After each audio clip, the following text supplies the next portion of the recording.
Sudah tentu apabila subsidi ini ditarik balik, kenaikan harga barang ini akan berlaku di pasaran.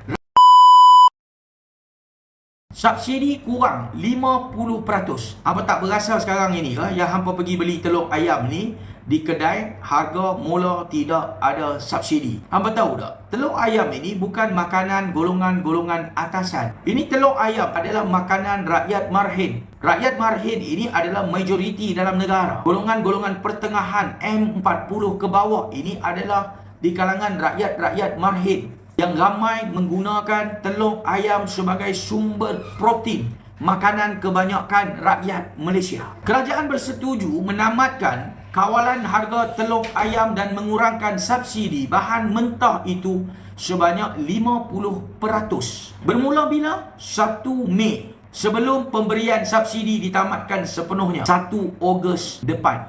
Sekarang ini, telur ayam subsidi ini ditamatkan 50% subsidi. Bermakna akan berlaku kenaikan harga telur ayam di pasaran. Ini dia tidak kira parti politik. Ini tidak kira Melayu, Cina, India, Kadazan, Bumiputera, Sabah, Sarawak, apa sahaja kaum, bangsa dan agama, dia tak kira.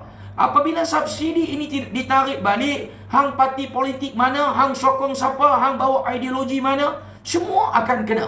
Ditarik balik subsidi ini, tuan-tuan. Bermakna 50% subsidi telur ayam di pasaran ditarik balik oleh kerajaan bermula 1 Mei. Bulan 6, bulan 7, bulan 8. Pada bulan 8, awal Ogos, subsidi telur ayam akan ditarik secara keseluruhan. Bermakna, telur ayam ini tidak akan mendapat subsidi daripada kerajaan. Harga mengikut harga pasaran yang tidak diberikan subsidi. Apa sahaja kerajaan nak cakap, nak hujah, rakyat Malaysia ini bukan berdasarkan angka, tuan-tuan. Kita ini berdasarkan realiti. Ini bermakna kita pergi beli barang-barang jadi mahal. Itu realiti.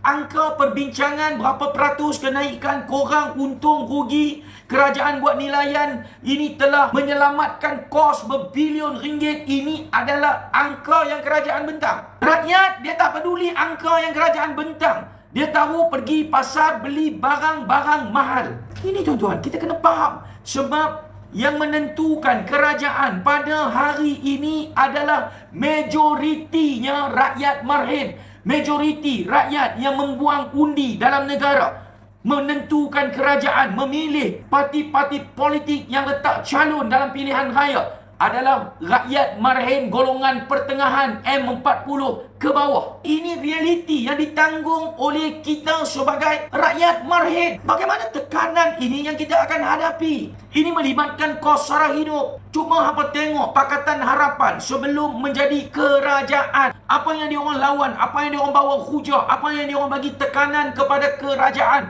pada ketika itu. Kenaikan harga barang diorang lawan, diorang hentam. Diorang minta rakyat ini dijaga. Diorang lawan melibatkan kos sara hidup. Sekarang ini tuan-tuan, apa yang berlaku sekarang ini? Ini melibatkan kenaikan harga barang nanti. Apa yang pelik? Kenaikan harga barang ini dikaitkan dengan warga asing. Apa tahu tak? Kerajaan kita duk naikkan subsidi, tamatkan subsidi. Semua ini disebabkan warga asing yang membeli barangan-barangan subsidi rakyat tempatan. Sebab itu kerajaan naikkan barangan subsidi. Sebab itu kerajaan tarik subsidi. Dalam masa yang sama, yang bawa masuk warga asing ini yang diberikan kuota, diberikan permit kepada syarikat untuk bawa masuk warga asing ini adalah kerajaan. Yang tidak dapat kawal menguruskan kemasukan warga-warga asing dalam negara kita ini adalah pihak berkuasa. Yang perlu tanggung apabila subsidi ini ditarik semula adalah rakyat tempatan. Rakyat golongan-golongan pertengahan bawahan ini. Sebab itu kita sentiasa bising. Sebab itu kita sentiasa bercakap isu ini. Ni, kawalan harga telur ayam tamat pada 1 Mei. Sudah tentu apabila subsidi ini ditarik balik, kenaikan harga barang ini akan berlaku di pasaran.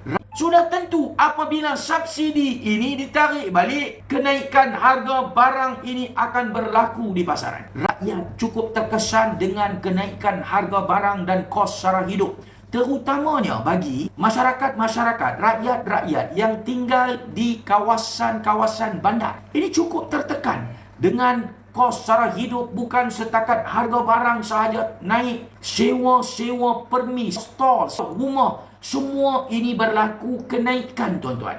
Yang paling elok hidup pendatang haram. Elok saja. Memang pendatang haram ini hidup elok. Mencuri, merompak, merampas, tak bayar cukai. Elok saja. Buat anak pun percuma. Pergi hospital, lahirkan anak secara percuma. Lepas itu, tinggalkan bebanan kepada rakyat Malaysia untuk tanggung kos hospital. Yang paling elok adalah pendatang haram. Yang paling elok adalah rakyat tempatan yang menyokong pendatang haram. Yang paling elok pengkhianat-pengkhianat yang sedang bercakap seolah-olah mereka bersama dengan pendatang haram untuk memberi khidmat nasihat. Ini orang-orang yang elok.